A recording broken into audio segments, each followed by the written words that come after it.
Yoga Rabbi here.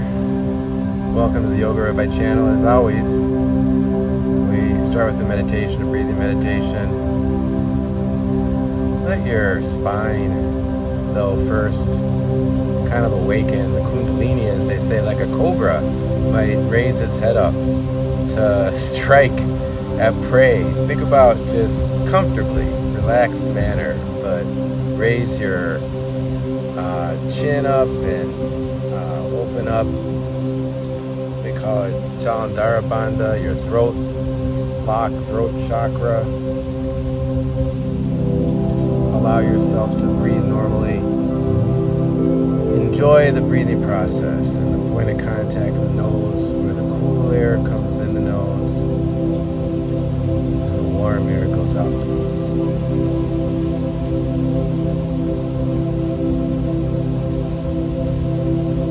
Notice the space between breaths as you breathe out through the nose and allow and invite the next inhalation, followed by the next exhalation and the next inhalation. As you watch the breath and the breathing process, point of contact in the nose, where the cool air comes in the nose and the warm air goes out the nose. And become aware how one breath implies the next breath. Upon the exhalation, the next inhalation comes. The exhalation, the cyclical nature of breath. Where does one breath begin? Next one in.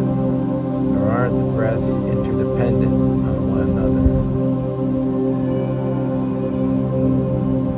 Just like the first breath is interdependent with the next breath, which is interdependent with the next breath, so too is the past interdependent with the present, interdependent with the future.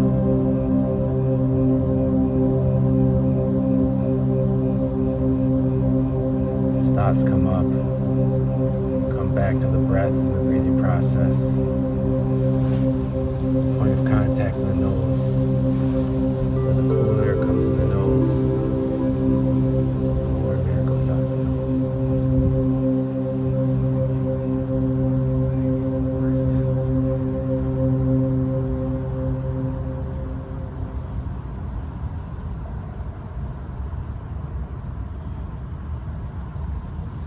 What's your purpose? Purpose is to benefit all sentient beings. I'll tell you, let me read you something from Lama Zopa Rinpoche. This is from Transforming Problems. It's lectures he gave in New Zealand in October of 1987. The purpose of having this precious human body this time is not for yourself, but to eliminate the suffering of all other sentient beings and to obtain their happiness. So my purpose is, like Lama Zopa says, and that's how the Buddhists, all the Buddhists talk about it, is for the benefit of all sentient beings. If the tip of the wish, Lama Zopa goes on to explain, and he says, if the tip of the wish is to benefit all other sentient beings, you will have only happiness. The tip of suffering is the self-cherishing thought. When you're thinking about yourself, it's going to lead to suffering. So much so, he says, again, the purpose of having this precious human body this time, I love that he says this time, like maybe last time it was different, but this time is not for yourself, but to eliminate the suffering of all other sentient beings and to obtain their happiness. So there's a lot of things that flow from that. This is one that Lama Zopa talks about, and I love this. All your happiness and sufferings are not received externally from others, but come from yourself. All your happiness and suffering are created by your own mind. The whole problem of suffering depends on your own mind completely.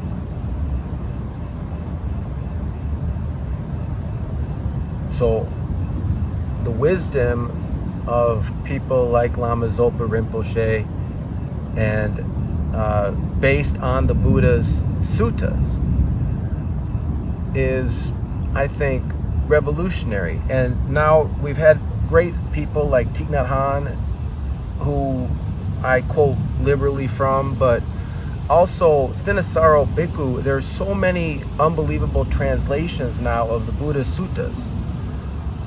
I have access to that. You have access. They're on Audible, I think. I mean, you don't even have to read. You can just listen to them. I mean, the amazing explanations are there now, available for all of us. And I just feel like if there's anything I can do to kind of bring my experience, my personal experience, to try to help others, but fuck it, I can't help anybody. I mean, just to kind of share with people, I guess, my journey and what wisdom has helped me, I guess. But again, the purpose is I have to constantly, to the extent this is about me, I have failed.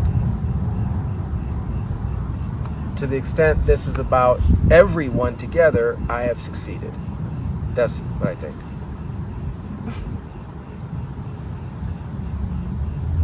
So just to... How have you failed and how have you succeeded in those ways? Well, I failed because I constantly have a selfish mind. The essential thing is every time a problem arises, to be aware immediately that this problem comes from your selfish mind. I have problems. It must come from my selfish mind. You feel me?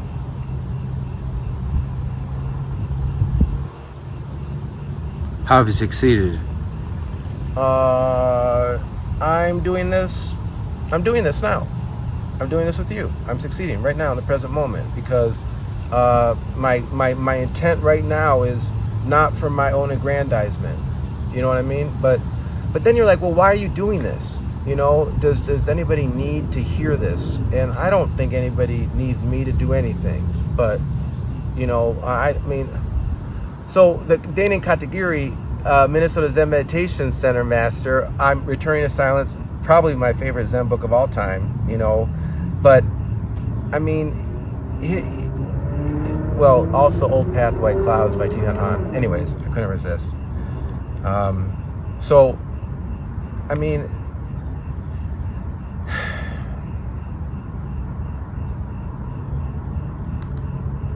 he talks about Elvis Presley. He talks about, this is funny, Lama Zopa talks about Elvis Presley. Listen to what he says about Elvis Presley. This is a trip. It is like the life story of the famous movie actor Elvis Presley. So it's funny, he says the movie actor Elvis Presley, he has no idea, Lama Zopa, that he actually sings and plays guitar and is this icon. It's just, he thinks about him as this famous movie actor who is singing. He liked all the enjoyments, all the excitement that was going on. Then the year that he felt he was soon going to die, he became so depressed. His last song was, I tried and I tried, but I can't get no satisfaction. But I think that's Rolling Stones song. Do you know what I mean? Was he doing a cover? It must have been. So, okay, so he thinks, whatever. Okay, I tried and I tried, but I can't get no satisfaction. So let's assume Elvis Presley is doing a Rolling Stones cover. Okay, during that last show, he was singing with tears coming out of his eyes. And the thousands of other people, he says thousands, I mean, it's got to be hundreds of thousands. This is Elvis Presley, millions. Who knows how many people are watching it? Of these people who liked him were watching him and listening to his song, and they were also crying.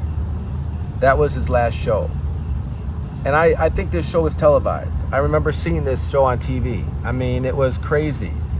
He says, your happiness and suffering come from how you take care of your own mind in day-to-day life. So he's using Elvis Presley as like a Lamrim teaching, as a teaching. here's a man who has everything, and you know, and you would imagine, and then he's miserable, you know. So he's saying the external, and he keeps coming back to this, the external factors in your life are not ultimately the cause of happiness. And I think that that's fascinating. Fascinating. I would think that the external factors have a lot to do with your happiness, but he's saying not. And he's using Elvis Presley as an example of how, I mean, we know Kurt Cobain, we know other people. I mean, it's not just, there's a lot of people, let's be fair. You know, so, I mean, we've lost a lot of people from music, you know. I mean, Prince, I mean, just think of all the people we've lost, you know. Anyways.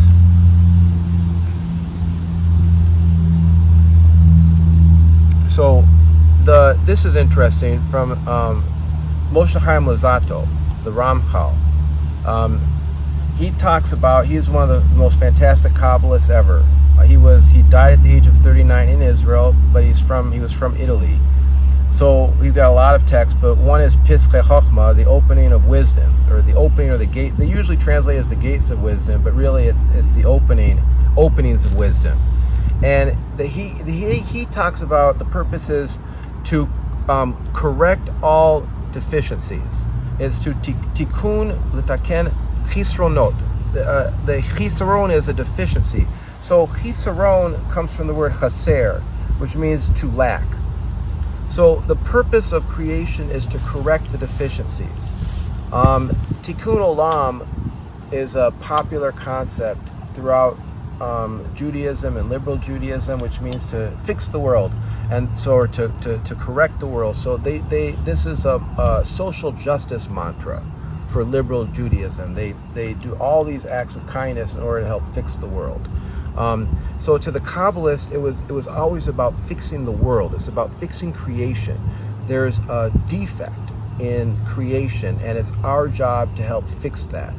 You know, and to the extent we fix that, we are divine, let's say, or we act in God's plan. We act like God or as God or what God wants us to do. That's the Kabbalist notion.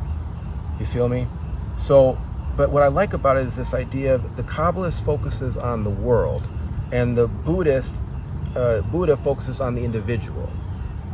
But the teachings are relevant. I saw Thich Nhat Hanh speak in Jerusalem, and he says the Israelis and the Palestinians are like two hands of the same body. You know, and then, you know, Gasho, you know, Namaste. They have to come together. How could one hand act like one way and the other hand act like another way? And he did this, he was funny. Thich Nhat Hanh was funny. I mean, he's always intense, but he was funny too. He comes in the room, he walks like a lion. But he says, imagine if the right hand was trying to, you know, hammer a nail with the left hand, and they weren't working together. Imagine what would happen, you know? Or, you know, could you imagine if your two hands had two different ideas and they were all going in different directions all the time? You know, it would be, you know, difficult. So that's how he thought about the Israelis and the Palestinians, that they're just two hands of the same body, you know. So the practice of and the consequent and the realization of these teachings, that the self-cherishing thought is the cause of suffering, but that's only part one. The part two is that the very essence of what we think of as ourself is interdependent. So the Thich Nhat Hanh is saying that the Palestinians and the Israelis are interdependent on one another, and that concept of interdependence pervades all of us. So I am interdependent on you, and you are interdependent on me. And I remember Stutz, I saw this documentary, and Stutz was saying some amazing things, and he has a different conception and cosmology, let's say. You know, we're talking about the Kabbalist cosmology and the Buddhist cosmology of the self, let's say. But his idea was, you know, as I thought about it, was if there's a physical, and you should eat well, you should sleep well, you should exercise, there's the kind of the inner, and he would say you should write. And I love that. I mean, meditation I would put in there too, I guess, yoga, let's say. But then he said in the middle, and I felt if it was like the middle, and that was like the interpersonal level. You have to get out and meet people, and you have to be with people. And he said the interpersonal, every person you're with is the universe when you're with them. And, you know, that's a Talmudic teaching, you know, that every person, you've probably heard it many times in movies, is like the universe. But really, every person is the universe, I think, is the correction I would make. You know, and Stutz kind of makes that correction. But you get out there and try to meet people, try to relate to people. So I'm trying to relate to people. This is through video, of course, which is not the same as real life, but still. But for the similarity is to correct what's chaser, what is lacking in life, what is deficiency in life. And the deficiency is our constant struggle, you know, according to the Buddha's words, for desire, right? Life is suffering, but why? Because suffering is based in desire, the second noble truth. So that's the start of it, okay? And then Lama Zopa is saying it's the self-cherishing thought specifically. The consequent of that idea of interdependence is that we don't actually have an independent self. Everything that makes up our self is ultimately interdependent on everything else. So you say, I am sitting. Where is the I? You know, you can point to a body, but it's just, our body is made up of aggregates. 18 are all of our sense perceptions, just a teaser, are made out up of our 18 aggregates, our 5 senses that we always know, and the object of contact of those senses, and then the awareness of that contact. But the Buddha adds a 6th sense, and the 6th sense is the mind, intellect, consciousness, thought, and the object of those thoughts. 6 different senses, and our entire existence is made up of an intersection of those, but they're all interdependent on one another. A lot of the problems come from concepts. We make concepts of things. So we make a concept of the past, we make a concept of the future, and it takes away from the present moment. All we have is the present moment. All we have is this moment.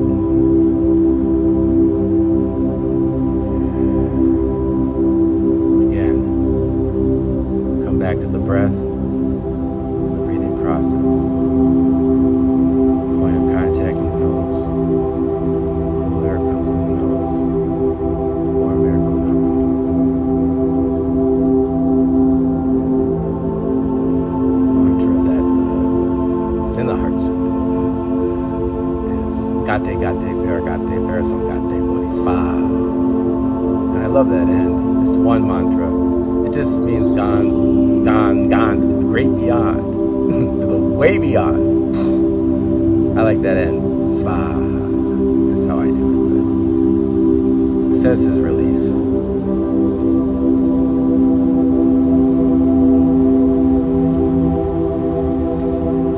And then to enjoy the breath, to enjoy being alive. Maybe there's a slight smile on the lips, like the Mona Lisa.